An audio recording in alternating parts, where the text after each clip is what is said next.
Então, conosco hoje o nosso professor, doutor rotariano, Gilmar Marques, que vai nos falar sobre o sistema elétrico brasileiro, que a gente, então, faz uma seguinte pergunta: será que temos que inová-lo?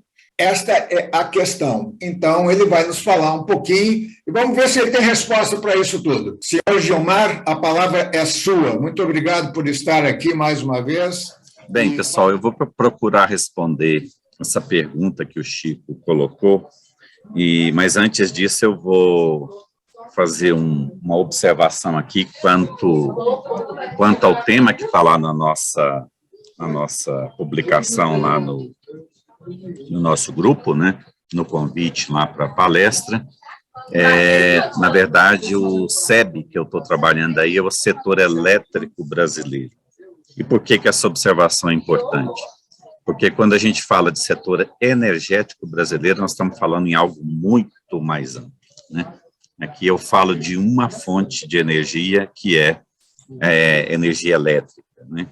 A gente percebe ela com mais frequência porque a gente usa ela 24/7, ou seja, 24 horas por dia, 7 dias por semana, então é mais fácil da gente compreender. E essa pergunta, como aqui é uma conversa, né, não é bem a pergunta de pesquisa do meu trabalho, tá? Eu só quero fazer esse alerta, porque depois quem tiver a curiosidade de ler o trabalho na base de teses da UNB e também nos artigos, né, que eu vou falar aqui para vocês, aí vocês vão ver que as perguntas aqui hoje para essa conversa, elas estão um pouquinho diferentes, mas diferente na forma, o conteúdo não muda, né?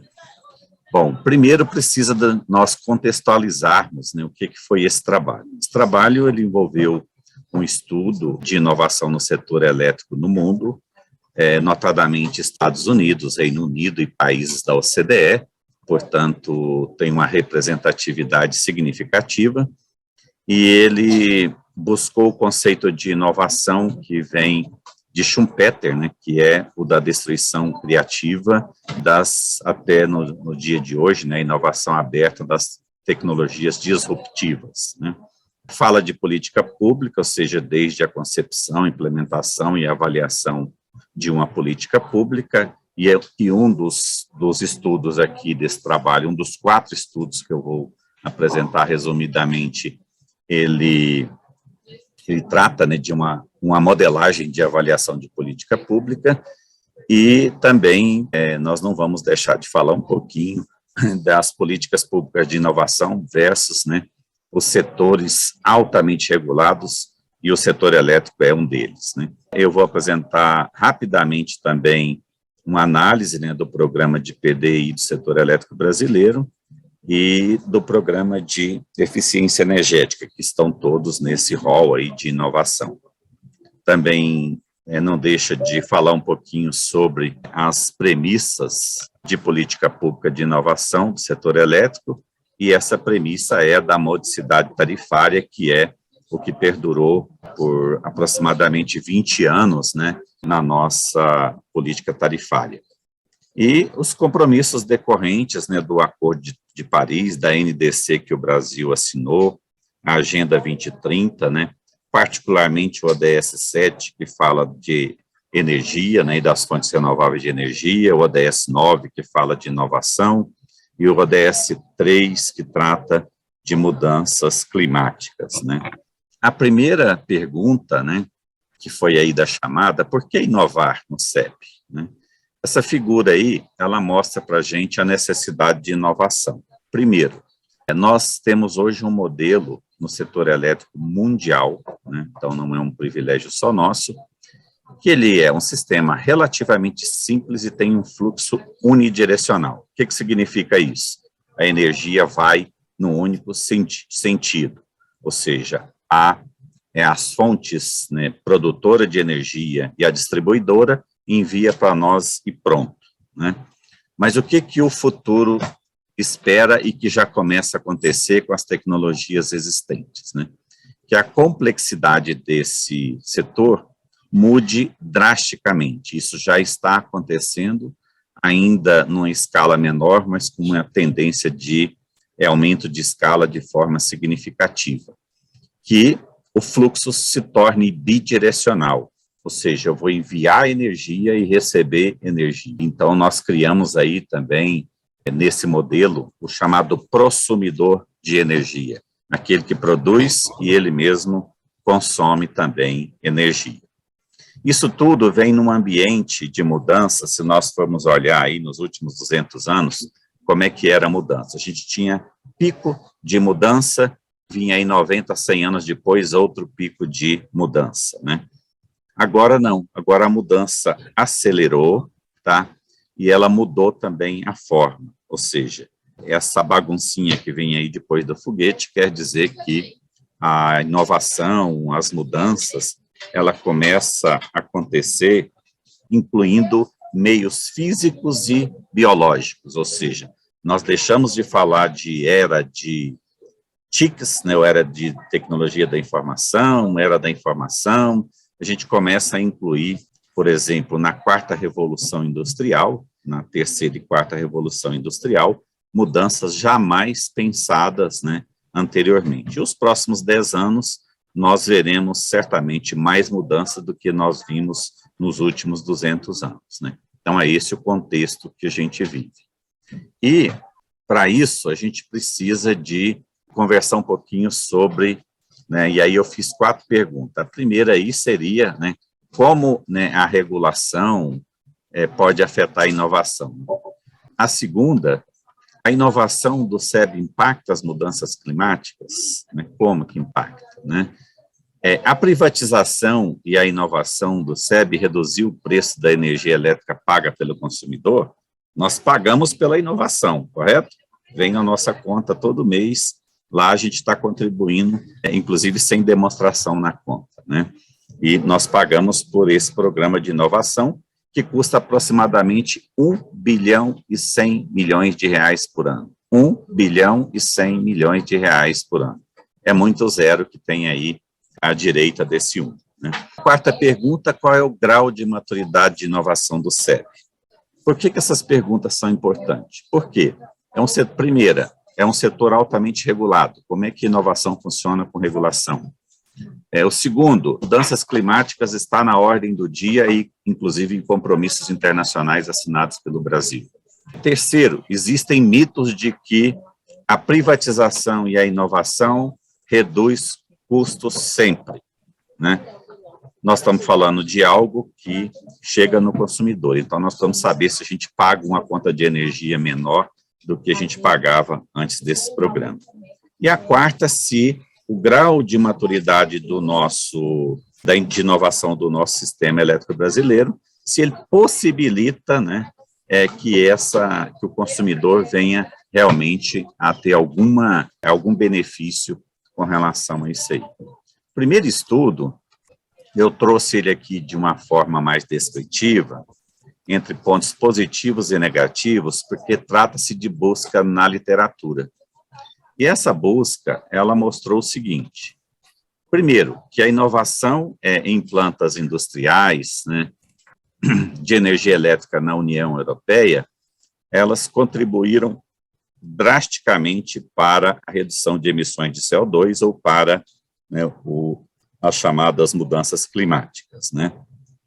Depois a gente pode, inclusive, discutir, né, sobre isso, por que isso acontece lá e por que não acontece aqui, né?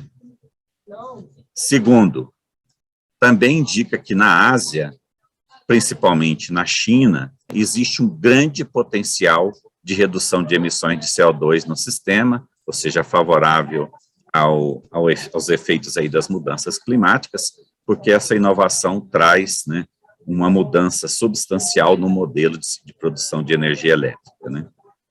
E o terceiro, nós temos que reconhecer que no Brasil há avanços, mas esses avanços estão ligados basicamente ao que diz respeito à eficiência energética e não à inovação, né? O programa de PDI, ou seja, o Programa de Desenvolvimento Tecnológico e Inovação, que também tem diferentes razões, né? E essas razões vão desde o nosso modelo, né, que é o modelo de hidroelétrica predominante, e também um modelo que pode, né, no caso das energias renováveis, principalmente biomassa, solar, né, e eólica, que tem boas também aí, que tem bons pontos positivos e também tem pontos negativos no caso do Brasil. Bom, no Brasil, então, a gente pode concluir que o Programa de Desenvolvimento de Novas Tecnologias e Inovação, ele não apresenta resultados favoráveis, né, que possam beneficiar a sociedade, ou seja, depois a gente vai ver isso em gráficos, né, que vai ajudar um pouquinho nessa resposta.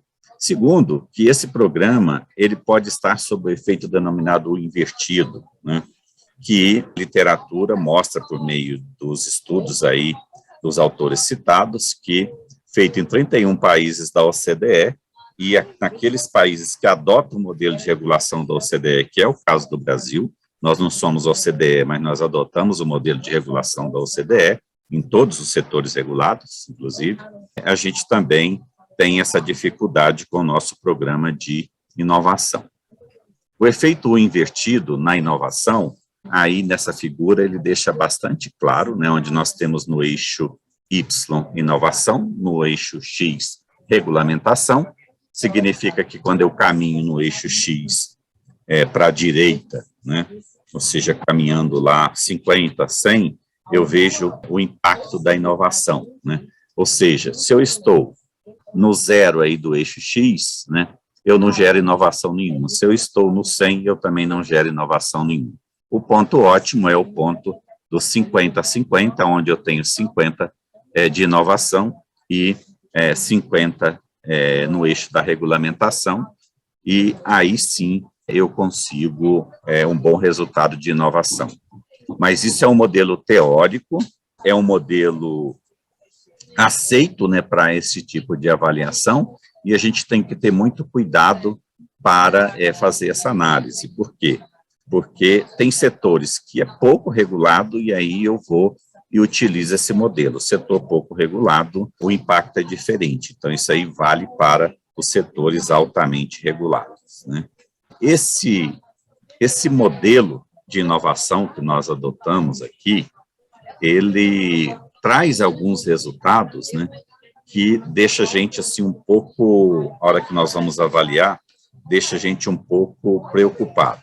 Por quê? Se nós olharmos aí, a Light, né, ela sempre teve um histórico, né, de informação na mídia de um serviço de péssima qualidade, e ele é mesmo. Se a gente for olhar lá em 2000, ele apresentava um índice de 64% de satisfação do cliente e chegou em 2019 em 56%, ou seja, pior. Mas ainda tem gente pior, ou seja, tem empresa pior, que apresentou aí esse índice de 49 na cor vermelha em 2000 e fechou 2019 com 40,98. E nós temos empresas, né, de excelência, que estão lá, conseguiu crescer, melhorar, saiu de 79,33 para 90,47, mas a média dessas empresas, né, desse conjunto de empresas, não é uma média boa. Se a gente for olhar a linha do gráfico aí na cor preta, ela sai de 64,52% e chega em 72,44% em 2019, ou seja, são um período de 20 anos para uma melhoria muito pequena e também para um padrão, né, de resultado. O índice de satisfação ao cliente deve ser, no mínimo, de 90%, ou seja, abaixo de 90%, ela não está seguindo aí os padrões, né, de índice de satisfação do cliente. Esse é o gráfico do invertido, onde eu havia falado para vocês que no eixo Y nós temos aí a inovação, né, ou seja, o ritmo, né, que acontece essa inovação, e no eixo X, né, eu tenho a regulamentação, ou seja, a regulação. O setor elétrico é um setor altamente regulado, né, é um setor que, inclusive, tem uma agência reguladora que cuida exclusivamente desse setor, que é a ANEEL, né. Nós observamos aí nesse gráfico que quanto maior é a regulamentação, ou seja, quanto mais eu caminho para a direita no eixo X, né, E quanto mais eu caminho na vertical, na inovação, eu vou obtendo diferentes resultados. Inicialmente, menor resultado em inovação, e depois, quando eu atinjo o ponto ótimo ali, os 50-50, eu começo a declinar, ou seja, eu vou aumentando a regulamentação e o meu resultado em inovação vai sendo pior, né? E esse é um problema do nosso modelo, né? Bom, aí, nesse gráfico seguinte, mostra o IASC, que é o Índice de Satisfação do Consumidor, né? Então, para a gente falar um pouquinho mais rápido aqui, que eu já tinha falado sobre ele, vamos na média, né? A média do IASC, que é essa linha preta, ela começa em 2000 em 64,52 e fechou 2019 com 72,44%. Ou seja, ela gastou 20 anos para melhorar 8 pontos percentuais. E isso é muito pouco para um sistema que tinha que trabalhar na faixa de 90%, e nós temos empresas trabalhando 90%. Vocês podem observar aí que o maior IASC, em que pese isso ser de uma empresa de pequeno porte, uma cooperativa, que produz e fornece energia elétrica, ela tem um índice de satisfação do cliente de 90%.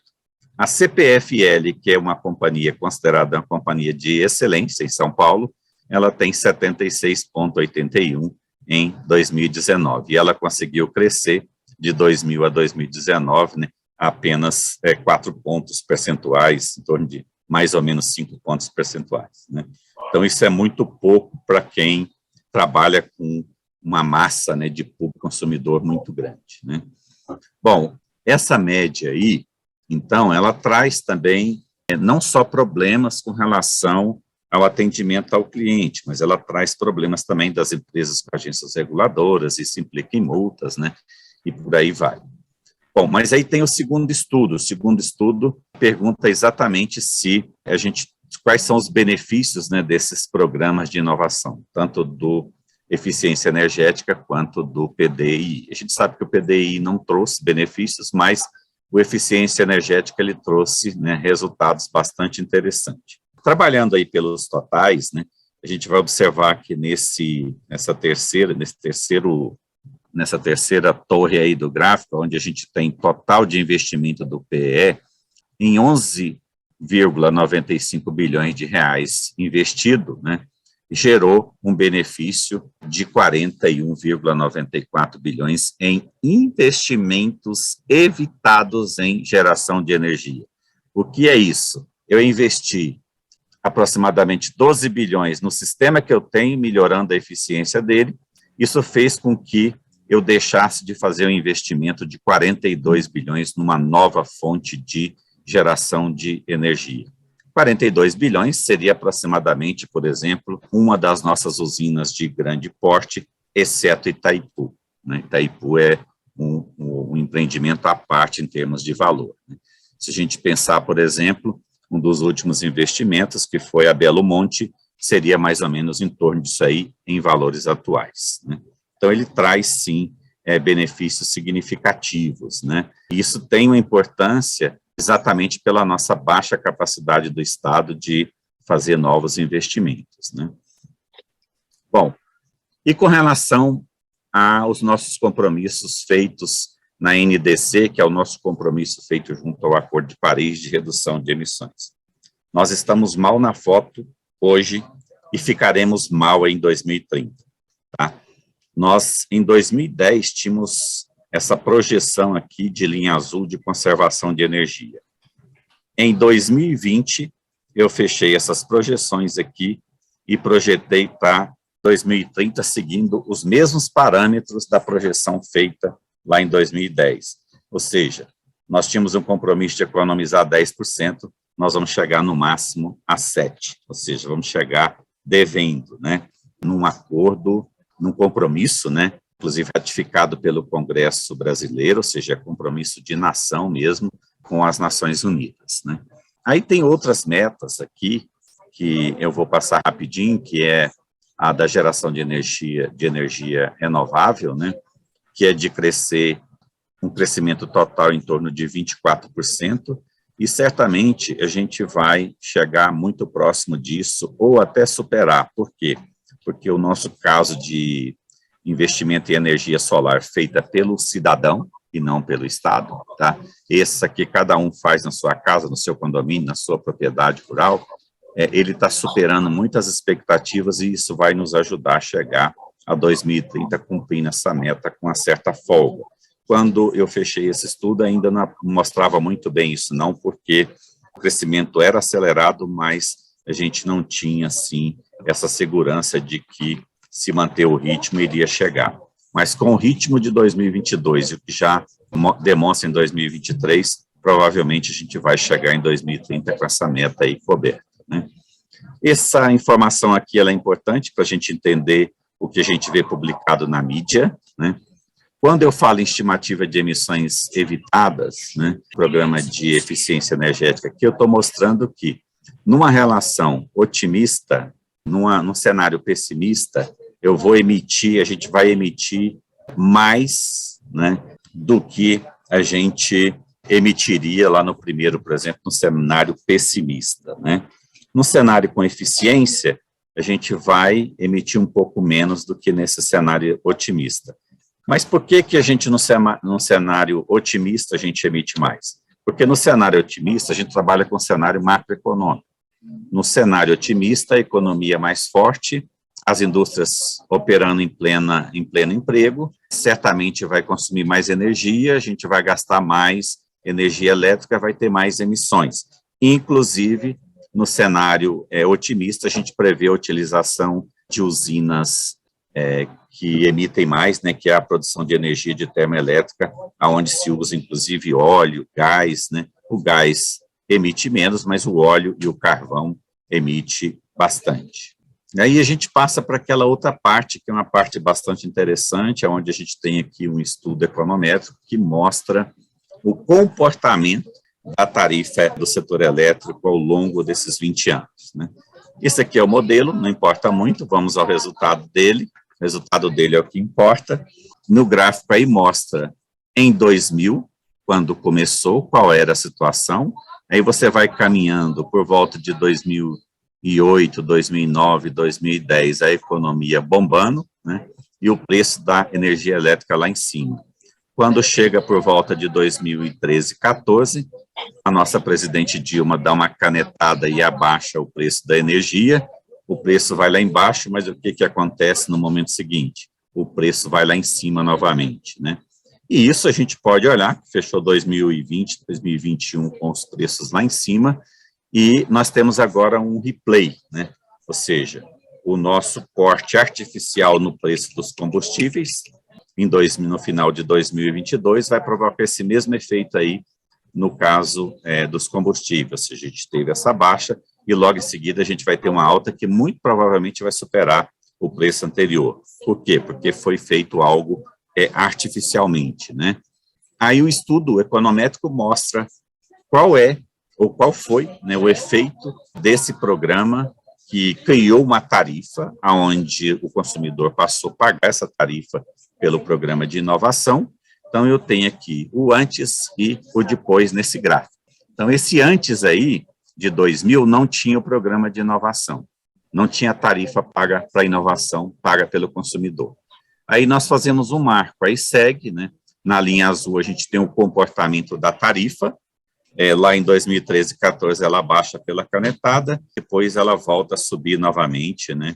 E nós temos essa linha aí laranja aí, que mostra aí a evolução média da tarifa de fornecimento de energia paga pelo consumidor, e lá na frente a gente tem o impacto gerado na tarifa, ou seja, aquela tarifa que nós pagamos, ela foi repassada para o consumidor, né, e o consumidor, em compensação, não teve, né, a contrapartida.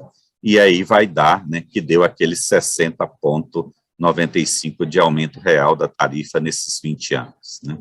Diante dessa preocupação, os estudos ali anteriores são de constatação, né, eu fiz aqui uma proposta de indicadores, né, para calcular, né, o poder de compra da energia elétrica, e aí eu peguei um período de 1994 a 2020.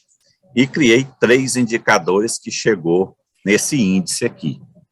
Esse índice, que eu denominei de índice de poder de compra de energia elétrica, mostra para vocês que em 2000, né, aí eu peguei um ponto de corte em 2000, que é onde criou a tarifa, paga pelo consumidor, eu peguei esse ponto de corte e ali o índice era 100.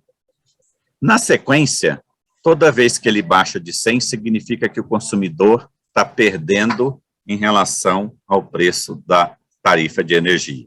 Ou seja, eu ganho menos e pago uma conta de energia maior. Em 2013, com a canetada da Dilma, baixou o preço da energia artificialmente, o consumidor ficou ali mais ou menos empatado. Daí para frente foi perdendo, e ao longo do tempo a gente tem aí esse índice mostrando que há uma perda de renda em relação ao custo da tarifa de energia elétrica que está lá na nossa cesta básica de consumo, inclusive se calcula inflação por ela, né? Ela é um componente de inflação, né, que calcula a inflação por ela.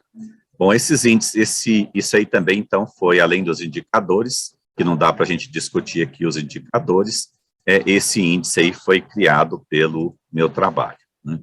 Aí entra naquela quarta pergunta, como é que nós estamos em termos de inovação? Nós temos que falar do Brasil, que está muito mal. Em 2011, a gente era a 40ª posição, 132 países, fechando 2021, mas tivemos na 57ª, mas tivemos em situação pior, né, nesse percurso aí. Aqui nós podemos discutir num outro momento o comportamento desses dois indicadores aí, que é insumo de inovação e produtos de inovação, que, como nós estamos perdendo, nós chegamos nessa situação.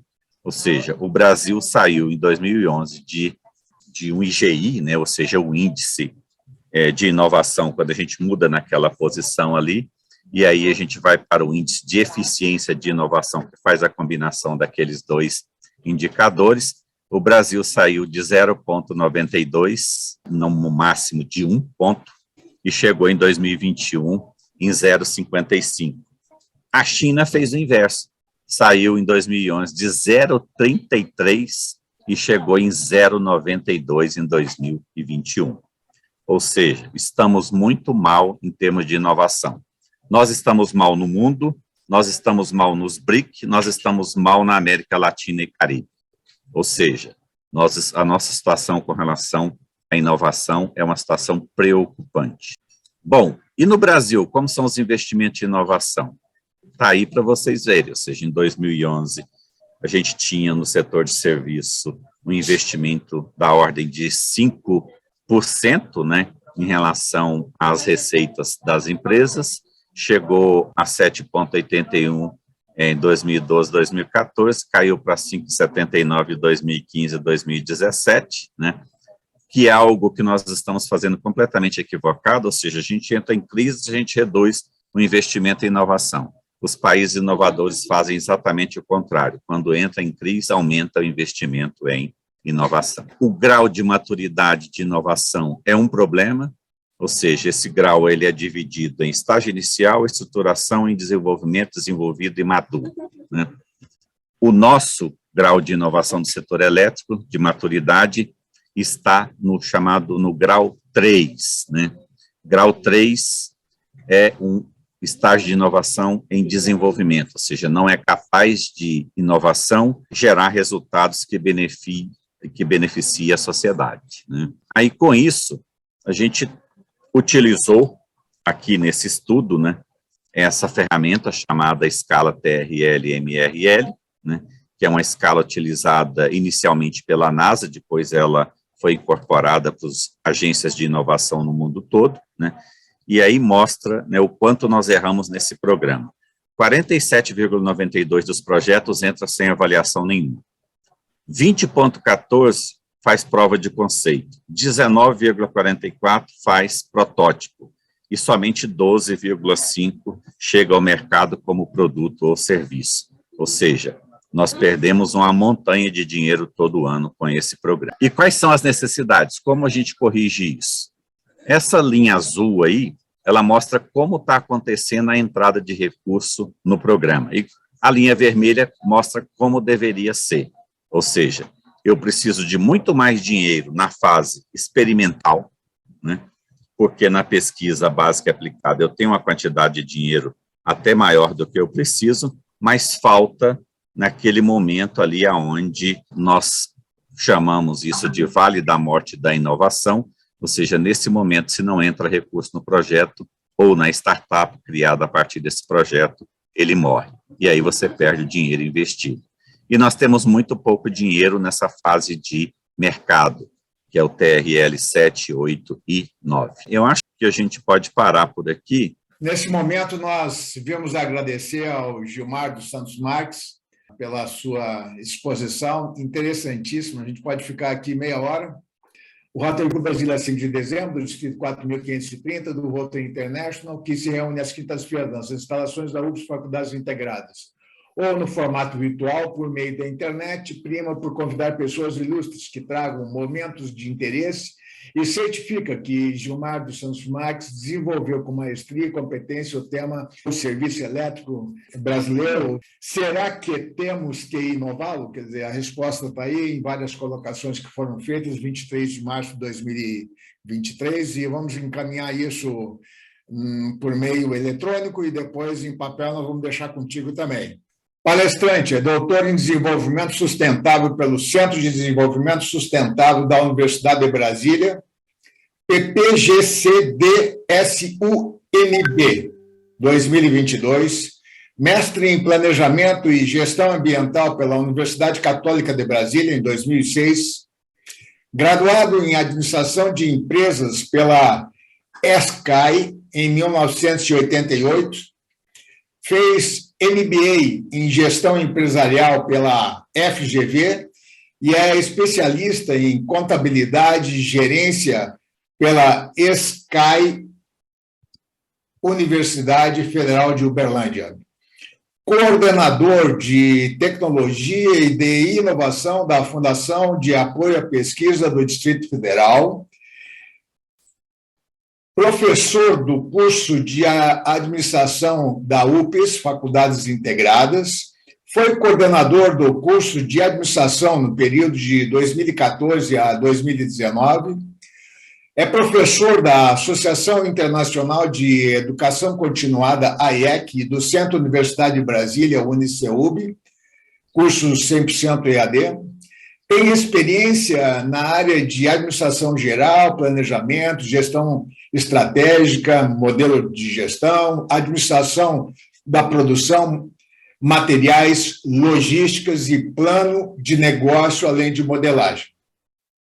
Simulação em negócio, estágios e TCC, com experiência em matriz curricular por competência e atuação no núcleo de docente de ensino das IES, conteudista, coordenador de disciplina, tutor de EAD, em curso de graduação, pós-graduação em administração, coordenação e chefia de departamento. É consultor de empresas e do SEBRAE, e ainda é instrutor do SEBRAE Distrito Federal.